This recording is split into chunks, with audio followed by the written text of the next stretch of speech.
अमरनाथ बदलापूर नगर परिषद निवडणुकीच्या प्रचाराची जोरदार रणधुमाळी सुरू आहे आणि यामध्ये पुन्हा एकदा गणेश नाईक आणि एकनाथ शिंदेमधील वाद उफाळून आलाय।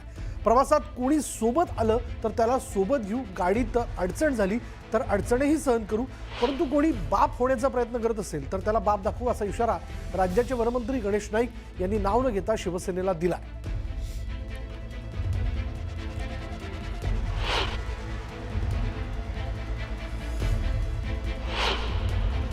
पालिका भाजपच्या येणार, बदलापूर पण भाजपचे येणार ना, अंबरनाथ पण भाजपचे येणार।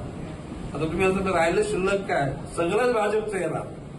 कोणी जर आम्हाला जर प्रेमानं समजून सांगितलं तर आम्ही त्या प्रवासात ते बरोबर घेऊ।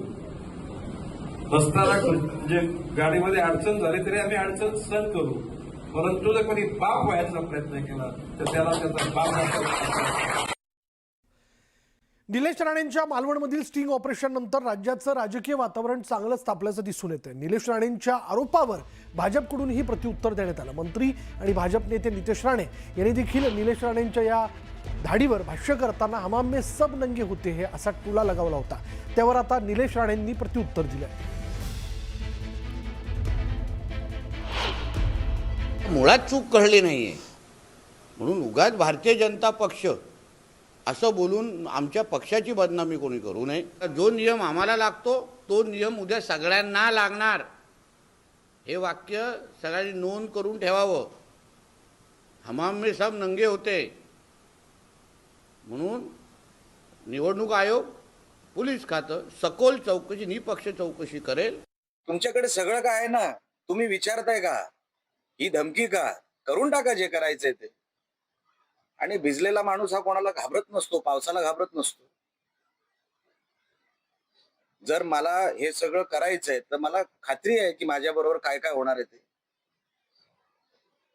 म्हणून मला किती जरी काही तुम्ही स्टेटमेंट उलटे सुलटे देऊन माझ्यावर किती आरोप करायचा प्रयत्न केला, माझे हात स्वच्छ आहे, तुमचे हात स्वच्छ व्हावे यासाठी हा निलेश राणेचा प्रयत्न आहे।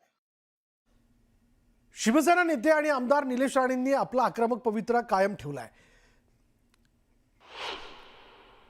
केलंय आणि माझा आरोप तो थेट सन्मान्य रवींद्र चव्हाण साहेबांवर आहे। ते आणि त्यांची लोक ह्याच्यातून वाचू शकणार नाहीत, कारण का न्याय व्यवस्था आहे, आमचा न्याय व्यवस्थेवर विश्वास आहे। रवी चव्हाण साहेबांच्या जवळ जेवढे जेवढे आहेत त्यांनी बुकिंग करून ठेवली आहे, गाडीची, घरांची, सोनं किती घ्यायचं,